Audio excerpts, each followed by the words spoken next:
देखो, एक कहानी वो थी कि आपको ज़बरदस्ती तो इस्लाम कबूल नहीं करवाया किसी ने, उसके बारे में आपने बता दिया। लेकिन क्या इस्लाम कबूल करने के बाद आपको फिर वापस से हिंदू बनाने के लिए, या जिस धर्म के आप मानने वाले थे वापस उसमें करने के लिए किसी ने ज़ोर दिया? जी सर, मेरे को पीटा भी था। उससे पहले मेरे को एक दफ़ा बहुत मारा और उसके बाद मेरी एक दफ़ा टोपी भी उतार के फेंक दी। मेरे संग बहुत सारे ऐसे हालात मेरे सामने आए। एक दफ़ा मैं मेवात जा रहा था, तो वहाँ पे भी एक आदमी ऑटो वाले ने पकड़ लिया हमें, और पकड़ने के बाद कहने लगा, "तू मुसलमान बना है, तुझे जान से मार दूँगा, मैं आरएसएस वाला हूँ, ये हूँ, वो हूँ।" छात्र कि ईश्वर एक है, दूसरा नहीं है, नाम मात्र भी नहीं है। फिर हम और किताबों के अंदर अगर हम पढ़े तो उसमें भी आता है, एकम द्वितीयम नासच्ची कसी जीनाताना चदीपाना तस्य प्रतिमा अस्ति असंभूति उपासते, कि ईश्वर एक है और उसके कोई माता पिता नहीं है, उसकी कोई प्रतिमा नहीं है, स्कल्पचर, फोटो, पेंटिंग, स्टैचू, मूर्ति वगैरह कुछ नहीं है। और असंभूति उपासते, जो लोग कुदरती चीज़ों की पूजा करते हैं वो लोग घोर अंधकार में दाखिल हो रहे हैं। स्वागत खैर मकदम है मिल्लत टाइम्स में। मैं हूं सुफियान सैफ, और इस वक्त मेरे साथ मौजूद हैं अब्दुल कुमार मीणा, जो नौ मुस्लिम हैं और 18 साल के हो चुके हैं। इन्होंने जब इस्लाम कबूल किया था तब ये 18 साल के नहीं थे। मैं पूरी कहानी इनसे जानने की कोशिश करूंगा कि इनका पूरा मामला क्या है। पुलिस ने इनको परेशान भी किया है, कई जगह इनको मारा पीटा भी गया है, अलग अलग तरह के प्रेशर इन पर बनाए गए हैं, जैसा इन्होंने हमें ऑफ कैमरा बताया था। हम इनसे बात करेंगे और पूरी बात आप तक पहुंचाएंगे। खैर मकदम है आपका। अस्सलाम वालेकुम। मेरा नाम अब्दुल कुमार मीना है। पहले मेरा नाम राजन कुमार मीना था। मैंने 2019 में इस्लाम कबूल किया जब मैं 16 साल का था। मैं स्कूल में स्टडी करता था। स्टडी के दौरान मैंने इस्लाम के स्टडी की और मैं मुसलमान हुआ अपनी मर्ज़ी से। कितनी कितने कौन सी क्लास में थे, कितनी उम्र उस वक्त थी? मैं 9th क्लास में स्कूल पढ़ाई कर रहा था। 9th क्लास में जब मैं था, जब स्टडी किया करता था, उस वक्त मेरी एज 16 साल थी। कोई आप शुरू में तो आपको कहीं से पता चला होगा कि इस्लाम के बारे में पढ़ूं? क्या आपके कुछ दोस्त थे इस तरह के, या आपके कोई टीचर थे जिन्होंने आपको फोर्स किया हो या कुछ कहा हो कि इस्लाम को आप पढ़ें? नहीं सर, मेरे को किसी ने कोई फोर्स नहीं किया। ना मेरे टीचर थे, ना मेरे कोई ऐसे फ्रेंड्स थे जो मुस्लिम हो। बल्कि जिस इलाके में मैं रहता हूँ वहाँ सब नॉन मुस्लिम हैं, गैर मुस्लिम जितने कहाँ भी के लोग। रहने वाले थे आप? मैं पीछे से राजस्थान बालाजी साइड का रहने वाला हूँ, राजगढ़ साइड, और फिलहाल दिल्ली में ही रहता हूँ। तो ऐसे बिना किसी के बताए हुए तो आप, कोई तो वजह होगी जिस वजह से आप इस्लाम की तरफ ऐसे ही बढ़ते चले गए और उसको पढ़ने पे मजबूर हुए। जी, इसका रीज़न ये है कि मैं 2019 में मैं रमज़ान के रोज़े रखना चाहता था, और मैंने जब रमज़ान के रोज़े रखे तो 6 दिन 7 दिन गुज़रने के बाद मेरे को एक ख्वाब आया। ख्वाब में मैंने मौत और नमाज़ देखा, और फिर उसके बाद मेरा दिल अपने आप ही अंदर से कहने लगा कि मैं नमाज़ पढ़ूँ और मैं इस्लाम कबूल कर लूँ। तो मैंने किसी से तहकीक की इस मामले में, और तहकीक करने के बाद फिर मैंने कलमा शहादत पढ़ा और उसकी गवाही दी दिल से, और कलमा तैयब पढ़ के उसकी भी गवाही दी, और फिर मैं मुसलमान हुआ। उसके बाद मैं एक टाइम की नमाज़ पढ़ता था, और धीरे धीरे फिर मेरे को इस्लाम की नॉलेज होनी शुरू हुई। मैंने इस्लाम को और पढ़ना शुरू किया, इस्लाम पे फोकस किया। तब जाके मेरे को इस्लाम के बारे में नॉलेज मिलनी शुरू हो गई, और फिर इस्लाम में सीखना शुरू कर दिया मैंने। क्योंकि जब मैंने इस्लाम कबूल किया था उस वक्त मेरी एज 16 साल थी। और तो आप जैसे बता रहे हैं कि 16 साल के जब थे आपने रमज़ान के रोज़े रखने की कोशिश की, तो इस्लाम कबूल करने से पहले ही आपने रोज़ा रखना चाहा था? जी, इस्लाम कबूल करने से पहले ही मैं रोज़ा रखना चाहता था। इस्लाम के बारे में उतनी मेरे को नॉलेज थी ही नहीं, और जब मैं इस्लाम कबूल करने से पहले जब मैंने रोज़ा रखा, तो रोज़ा रखने की बरकत से ही अल्लाह रब्बुल इज़्ज़त ने 1 हफ़्ते के बाद अचानक से मुझे इस्लाम की तरफ मेरा रुख फेर दिया, और इस्लाम के लिए मेरे दिल में बेचैनी डाल दी। और फिर मैं जाके मैंने किसी से मुलाकात की, और फिर उसके बाद मैं मुसलमान हुआ, और फिर उसके बाद मैंने नमाज़ कायम की, दीन को सीखा, पढ़ा, समझा, और इस तरह के हालात पेश आने फिर शुरू हुए। फिर मेरी फैमिली वालों को पता चला कि मैं मुसलमान हो गया हूँ। आपने बताया था कि उनको, या खुद से पता चल गया था? उनको खुद से ही मालूम हो गया था। जब उन्हें खुशबू मिल गई थी, मैंने इतर लगा रखा था, तो इतर की खुशबू मिलने के बाद वो समझ गए कि ये नमाज़ पढ़ के आया है। तो मैंने सोचा कि मैं रोज़े से हूँ, इस्लाम तो झूठ बोलना सिखाता ही नहीं। तो मैंने उनसे बगैर झूठ बोले बता दिया कि जी मैंने इस्लाम कबूल कर लिया है, मैं नमाज़ पढ़ता हूँ। तो उसके बाद क्या रिएक्शन था घर के लोगों का? भाई बहन होंगे आपके, अम्मी अब्बू होंगे, उन्होंने क्या कहा आपको? जी, मेरे भाई-बहन हैं। 3 भाई में बड़ा मैं हूँ, 1 छोटी बहन है, और वालिद साहब तो मेरे हैं नहीं, उनका 10 साल पहले इंतकाल हो गया था। वालिदा हैं। उनका रिएक्शन ये था कि उन लोगों ने कुछ दिन बाद मेरे खिलाफ़ एक छोटी सी कंप्लेंट की थी, पुलिस कंप्लेंट। और पुलिस वाले मुझे डराया करते थे, थाने के अंदर रोज़ बुलाते थे और कहते थे कि तुमने इस्लाम कबूल कर लिया, तुम्हें मुसलमान टेररिस्ट बना देंगे, इस्लाम टेररिज़्म का धर्म है। कौन और कहता था ये आपसे? ये पुलिस वाले जो जो मेरा मामला जो कंट्रोल कर रहे थे, जो एसएचओ थे विजय कुमार गुप्ता, तो वो मेरे को इस तरह की बातें कही कही जाती थी, वहाँ से मेरे को इस तरह की बातें कहते थे। और फिर एंड में जब कोई हल नहीं निकला, जब उन लोगों ने से देख लिया कि ये लड़का जो है अब बदलने वाला नहीं है, तो फिर मेरे को दिल्ली से महाराष्ट्र भेजने की कोशिश की गई, कि मैं वहाँ जाके सुधर के फिर आ जाऊँगा। उन्होंने कहा कैसे कि कैसे सुधर जाएंगे? मतलब कोई क्या प्लानिंग थी? महाराष्ट्र भेज के किसके पास भेजने वाले थे वो लोग? मुझे वहाँ किसी कैंप में, आरएसएस के कैंप वगैरह में भेजते, ताकि वहाँ पे मेरे को वो वहाँ की अपनी पढ़ाई करवा के मेरे को सुधार सकते या फिर कुछ कर सकते। हालांकि ऐसा कुछ भी नहीं था, मैं इस्लाम के लिए अपनी जान कुर्बान करने को तैयार हूँ, लेकिन मैं इस्लाम को छोड़ने के लिए तैयार ना उस वक्त था ना अब रहूँगा। तो आप उमर गौतम से भी टच हुए? आप आए थे क्या 16 साल जैसे ही ये आपने इस्लाम कबूल किया कि अपने आप डॉक्यूमेंट वगैरह बनवाएं, ऐसा कुछ हुआ था? जी सर, मैंने 2019 में जब मैंने इस्लाम कबूल किया, तो 2020 में मैं मौलाना उमर गौतम साहब के पास आया। और यहाँ दिल्ली पर में? जी, जी, दिल्ली में। तो मैं दिल्ली के ओखला बटला हाउस आकर मैंने मालूमात हासिल की कि मौलाना उमर गौतम कौन सी जगह रहते हैं। तो मैं नूर मस्जिद के पास आया और आने के बाद मैं उनसे बाकायदा मिला। मिलने के बाद मुझे तो वहाँ ऐसा कुछ भी नहीं लगा कि वो लोगों को ज़बरन इस्लाम कबूल करवाते हों, या फिर पैसे का लालच देते हो या निकाह का लालच देते हो, ऐसा कुछ भी नहीं है। उन्होंने अपने बयान के अंदर भी ये बताया है कि जो लोग इस्लाम नहीं कबूल नहीं, करते हैं। आपको मैं आपका आपका वाला मामला पूछ रहा हूँ कि जब आप आए उसके बाद आपने बोला, उनसे क्या बोला और फिर क्या जवाब आया था उनकी ऑफिस से या मौलाना की तरफ से? जी, मैं जब आया था यहाँ पर, तो मेरे आने के बाद मैंने उनसे मुलाकात की और फिर मैंने अपने बारे में उनको बताया, अपना तारुफ़ करवाया। तो उसके बाद उन्होंने मेरे डॉक्यूमेंट्स के लिए मेरे से कहा कि देखो बाबू, अभी तुम 16 साल के हो और अभी तुम्हारी एज 18 प्लस नहीं हुई। जब तक आप 18 प्लस नहीं हो जाते, जब तक आपकी कानून कानून की तरफ से कोई मदद नहीं हो सकती, क्योंकि अगर हम कुछ आपकी हेल्प करें तो हमारे ऊपर कार्रवाई हो सकती है। तो मैं काफ़ी दफ़ा मौलाना उमर गौतम साहब के पास आता रहा और मैं उनके टच में रहा, मैंने उनसे मुलाकात की, अच्छी-अच्छी बातें मेरे को वहाँ से सीखने को मिली। और अकेला मैं ही वहीं नहीं आता था, बाकी और भी हमारे हिंदू भाई आया करते थे, उनको भी उन्होंने कभी ज़बरन इस्लाम कबूल करने के लिए नहीं उकसाया। आपके सामने आते थे कुछ लोग? जी, मेरे सामने आते थे। मैं वहाँ पे सुबह से शाम तक बैठा रहता था। अल्हम्दुलिल्लाह आईडीसी में इस्लामिक दावत सेंटर जो है, मैं वहाँ सुबह से शाम तक बैठा रहता था और फिर और लोग जो आया करते थे, वो आराम से बातचीत करके उनसे खुद उनसे सवालात पूछते थे अगर पूछना होता था तो। वरना कुछ गाइड गाइड करने के लिए अपने आप को वो किताबें होती है, फ़ोल्डर्स होते हैं पढ़ने के लिए, वो लेकर जाते थे। बट मौलाना उमर गौतम साहब ने उनसे कभी ये नहीं कहा कि तुम इस्लाम कबूल कर लो, तुम मुसलमान हो जाओ, हम तुम्हारी शादी करवा देंगे, तुम्हें पैसे दे देंगे, ऐसा कभी भी नहीं कहा। नहीं, आपको जब ये कहा गया कि आप 16 साल के हैं, अभी 18 के नहीं हुए और अभी आपके डॉक्यूमेंट नहीं बन सकते, तो फिर आपने क्या किया? फिर आप चले गए थे या क्या किया फिर आपने? फिर मैं वहाँ से चला गया था जब उन्होंने कह दिया कि आपके अभी डॉक्यूमेंट्स नहीं बन सकते, तो फिर मैं वहाँ से चला गया। तकरीबन इस्लाम कबूल करने के बाद मेरे ऊपर जब हालात आए, तो कम से कम 1.5 साल तो मैंने इधर-उधर गुज़ारे अल्हम्दुलिल्लाह। फिर भी अल्लाह ने मेरे को कोई कमी महसूस नहीं होने दी, क्योंकि अल्लाह ताला ने फ़रमाया है कि अगर तुम्हारी एक माँ तुम्हें छोड़ेगी, हम 70 माँओं से ज़्यादा तुम्हें मोहब्बत अता फ़रमाएँगे।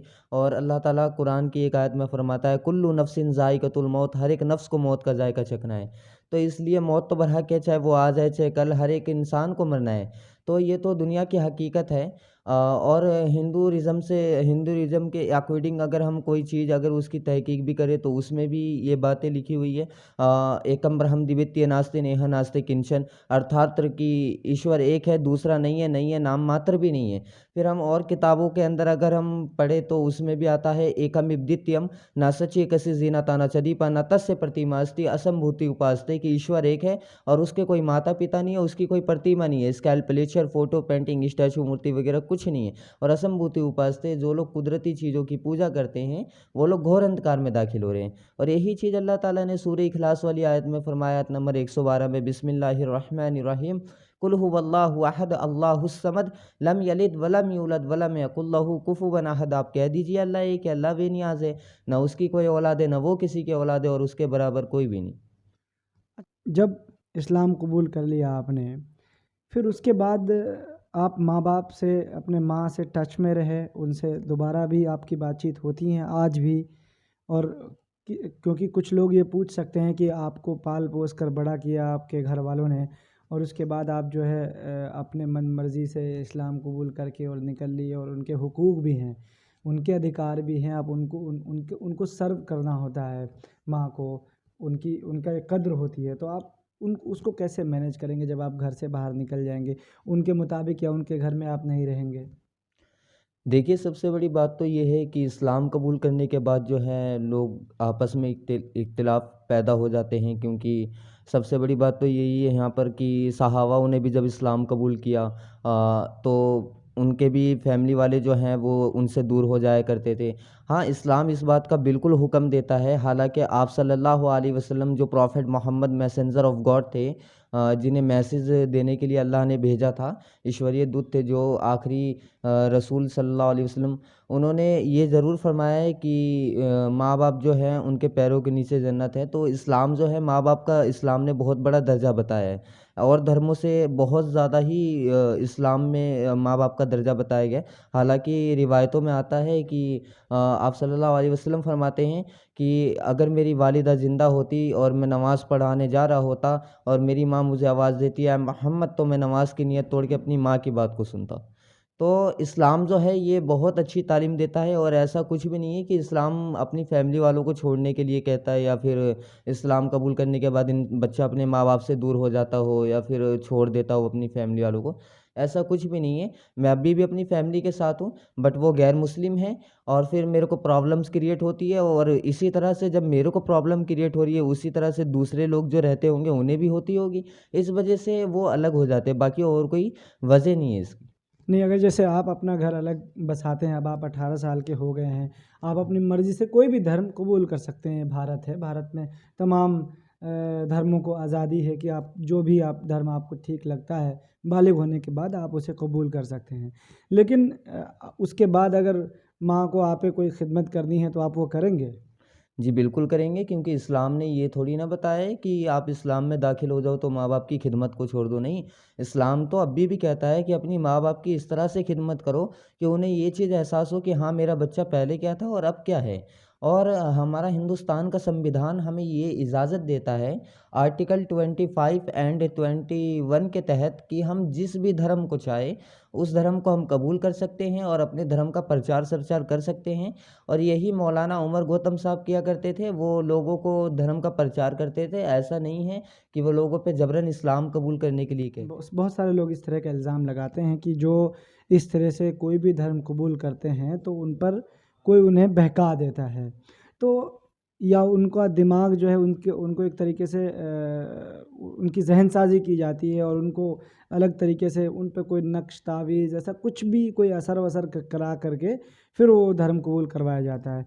आप पर कोई किसी चीज़ का कोई ऐसा दबाव-वबाव आया हो? सर, मेरे ऊपर तो कोई दबाव नहीं आया, ना मैं कोई ताबीज़ पहनता, ना मैं कोई हाथ में कोई धागा पहनता, ना कुछ पहनता। मैंने जब से इस्लाम कबूल किया तब से लेके अभी तक मैंने कोई ताबीज़, कोई धागा नहीं पहना। क्योंकि हमारा यकीन जो है, यकीदा यकीदा किसे कहते हैं कि अल्लाह से यकीन होने को। हमने तौहीद की गवाही दी है, अशहदु अल्ला इलाहा इल्लल्लाह व अशहदु अन्न मुहम्मदन अब्दुहु व रसूलुहु, कि मैं गवाही देता हूँ अल्लाह के सिवा कोई माबूद नहीं। अल्लाह के सिवा कोई माबूद नहीं है, कोई पूजने के लायक नहीं है। और मोहम्मद रसूलुल्लाह सल्लल्लाहु अलैहि वसल्लम अल्लाह ताला के सच्चे बंदे और रसूल हैं। देखिए, इस्लाम में कभी भी ऐसा नहीं होता कि इंसान किसी का माइंड वॉश कर देता हो या फिर उसको इस्लाम की तरफ लेकर चला आता हो। अगर ऐसा होता तो ज़ाहिर-सी बात है कि हर एक इंसान एक दूसरे इंसान का माइंड वॉश करता हुआ नज़र आता और फिर लोग मुसलमान होते। तो ऐसा कुछ भी नहीं है। आपने अपने घरवालों से भी कहा क्या कि मैंने इस्लाम कबूल कर लिया है, आप भी कर लीजिए ऐसा? नहीं, हम ज़बरदस्ती नहीं करते, बाकी हमारा फ़र्ज़ बनता है कि हम उन तक अपना ये पैगाम पहुँचा दें, क्योंकि हर एक इंसान तक ये पैगाम पहुँचना चाहिए कि क्या सही है और क्या गलत। अब एक बच्चा अगर अपने बाप को बाप बोलने के बजाय सबको अगर बाप-बाप बोलता फिरे, तो उसके बाप को तकलीफ़ होती है। तो जब बनाने वाला जो हमारा क्रिएटर है, जो इस पूरी कायनात का बनाने वाला है, जब वो एक है, उसके आगे सर झुकाने के बजाय हम लाखों करोड़ों देवी-देवताओं या फिर हर एक इंसान के आगे सर झुकाते फिरें, या मैं भी कभी मज़ार पे, कभी कहीं जाके सर झुकाता फिरूँ, तो फिर मेरा रब भी तो मुझसे नाराज़ होगा ना। आपको किसी ने बाद में इस्लाम कबूल करने के बाद आपको किसी ने धमकाया हो, मारा पीटा हो, प्रेशर बनाया हो कि आप इस्लाम छोड़ दो, ऐसा ऐसा कुछ हुआ? देखो, एक कहानी वो थी कि आपको ज़बरदस्ती तो इस्लाम कबूल नहीं करवाया किसी ने, उसके बारे में आपने बता दिया। लेकिन क्या इस्लाम कबूल करने के बाद आपको फिर वापस से हिंदू बनाने के लिए, या जिस धर्म के आप मानने वाले थे वापस उसमें करने के लिए किसी ने ज़ोर दिया? जी सर, कुछ लोगों ने मेरे को कुछ दिन पहले पकड़ लिया था, जो आरएसएस संगठन से हैं। उन्होंने मेरे को पकड़ा और पकड़ने के बाद ऊपर ले गए, और वो 4 लोग थे। उन्होंने ऊपर ले जाने के बाद मेरे मेरे सामने में चापड़ रख दिया और मुझे डराने लगे। रूम बंद कर दिया और मेरे को कह रहे हैं, या तो मैं तुझे मार दूँगा या इस्लाम छोड़ दे। तो मैं उस वक़्त भी नहीं डरा, अल्लाह का शुक्र है। और तकरीबन 1.5 घंटे उन लोगों ने मेरे को अपने पास बैठा के रखा, फिर उसके बाद वहाँ से मुझे छोड़ा। तो ये अल्लाह का बहुत बड़ा शुक्र पीटा-वीटा है। नहीं आपको ना? मेरे को पीटा भी था, उससे पहले मेरे को एक दफ़ा बहुत मारा, और उसके बाद मेरी एक दफ़ा टोपी भी उतार के फेंक दी। मेरे संग बहुत सारे ऐसे हालात मेरे सामने आए। एक दफ़ा मैं मेवात जा रहा था, तो वहाँ पे भी एक आदमी ऑटो वाले ने पकड़ लिया हमें, और पकड़ने के बाद कहने लगा, "तू मुसलमान बना है, तुझे जान से मार दूँगा, मैं आरएसएस वाला हूँ, ये हूँ, वो हूँ।" तो तरह के हालात का सामना करना पड़ा, लेकिन अब अल्लाह का शुक्र है, अभी कोई ऐसा मामला पेश नहीं आ रहा है। अभी तो मैं उन इलाकों से नहीं गुज़रता, और अपना मैंने रुख अलग कर लिया है। अब क्या चाहते हैं आप? अब मैं एक ही चीज़ चाहता हूँ कि जिस तरह से मौलाना उमर गौतम, जिनका नाम कवि श्याम प्रताप सिंह गौतम हुआ करता था, जिस तरह से मीडिया ट्रायल उनका चला रही है, और मीडिया ने उन्हें एक विलन की तरह पेश किया, ऐसे पेश किया जैसे वो बहुत बड़े टेररिस्ट हो और उन्होंने बहुत बड़ा जुर्म कर दिया हो, उन पे एनएपीए एनएसए लगाया गया। तो बस मैं ये चीज़ चाहता हूँ, दुनिया के तमाम मुसलमान भाइयों से और बहनों से मैं अपील करता हूँ कि वो लोग आगे आएँ, और आवाज़ उठाना चाहिए और हक़ के लिए लड़ना चाहिए, क्योंकि इस्लाम जो है ये हक़ के लिए लड़ना सिखाता है, और झूठ के लिए आवाज़ उठाना, क्योंकि अभी अभी के टाइम पे ऐसी-ऐसी बातें उनके खिलाफ़ बताई गई, उन्हें इस तरह से पेश किया गया जैसे उन्होंने ना जाने कितना बड़ा जुर्म कर दिया हो। कितने लोगों को उन्होंने ज़बरदस्ती उनका माइंड वॉश करके या लालच देके, पैसे देके उनका धर्म परिवर्तन करवा दिया हो। तो ऐसा कुछ भी नहीं है, मौलाना उमर गौतम साहब बेकसूर हैं। अभी तक कोई मौलाना उमर गौतम साहब के हक़ में आगे अभी तक बीच 2 महीने होने को आ गए, 2 अढ़ाई महीने, लेकिन अभी तक कोई बोलने वाला नहीं आया। मैं दुनिया के तमाम मुस्लिम भाइयों से, तमाम देशवासियों से ये अपील कर रहा हूँ, जितने भी मुस्लिम कम्युनिटी के लोग हैं या फिर गैर मुस्लिम कम्युनिटी के लोग हैं, जो हक़ को जानते हैं, वो हक़ के खिलाफ़ आवाज़ उठाए, वो उनके लिए लड़े, क्योंकि देखिए उन पे झूठे इल्ज़ामात लगाए गए हैं, ये हर एक इंसान जानता है। क्योंकि अगर ऐसा कुछ होता तो कोर्ट से सर्टिफ़िकेट बनता है बाकायदा, अगर कोर्ट से नहीं, कोर्ट के मोहर नहीं लगते तो एसडीएम के मोहर लगते हैं, कैसेट बनती है। कोई भी इंसान ऐसा अभी तक नहीं आया जिसने मीडिया के थ्रू आकर ये बताया हो कि मेरे को इन लोगों ने ज़बरदस्ती इस्लाम कबूल करवाया, और सबने अपनी-अपनी गवाही दी है। मैं भी काफ़ी दिन से सोच रहा था कि मैं मौलाना उमर गौतम साहब के लिए कुछ बातें बताऊँ, क्योंकि मैं उनके टच में रह चुका हूँ। मैं अब बीच में भी उनसे मैं मिला था, उनके अरेस्ट होने से पहले, लेकिन उन पे जो इल्ज़ामात लगाए गए हैं, ये सब बेबुनियाद हैं। मैं सबसे रिक्वेस्ट करता हूँ कि वो लोग आगे आकर मौलाना उमर गौतम साहब के लिए आवाज़ उठाएँ। अगर हमें कोर्ट जाना पड़े तो कोर्ट तक। जज़ाकल्लाहु खैर। अस्सलामु अलैकुम व रहमतुल्लाहि व तो बरकातहू। ये थे अब्दुल कुमार मीणा, जो पहले गैर मुस्लिम थे, उसके बाद इनके मुताबिक इनको ख्वाब आया और फिर उन्होंने इस्लाम कबूल कर लिया। इस्लाम कबूल करने के बाद इनको बहुत सारी परेशानियाँ आई, घर में भी आई, घर से बाहर भी आई, इनको टारगेट भी किया गया, परेशान भी किया गया। लेकिन अब ये कह रहे हैं कि अब इन्हें कोई ऐसी परेशानी तो नहीं है, लेकिन जो उमर गौतम साहब पर इल्ज़ामात लगाए गए हैं वो बेबुनियाद है और उन्हें रिहा कर देना चाहिए। उन्होंने किसी के ऊपर भी ज़बरदस्ती से इस्लाम को कबूल कराने के लिए ज़ोर नहीं दिया, और वो ख़ुद भी यही कह रहे हैं कि उन पर भी किसी ने कोई ज़ोर ज़बरदस्ती नहीं चलाई, उन्होंने अपनी मर्ज़ी से इस्लाम कबूल किया। आपको ये पूरी कहानी अब्दुल कुमार मीणा की कैसी लगी, और आप क्या सोचते हैं कमेंट बॉक्स में लिख सकते हैं। मिलत टाइम्स को आप यूट्यूब पर सब्सक्राइब कर लें, बेल आइकन को प्रेस कर दें। फेसबुक पर हमारी वीडियोस को आप ज़्यादा से ज़्यादा शेयर करें, साथ ही हमारे फेसबुक पर पेज को आप फॉलो कर लें। बहुत बहुत शुक्रिया। मिलत टाइम्स को आपकी ज़रूरत है, हमारी आप माली मदद करें। हर महीने सिर्फ 100 रुपये और 1 साल के लिए एक साथ सिर्फ 1000 रुपये। रकम भेजने के लिए यहाँ दिए गए फ़ोन पे, गूगल पे और पेटीएम नंबर का इस्तेमाल कर सकते हैं।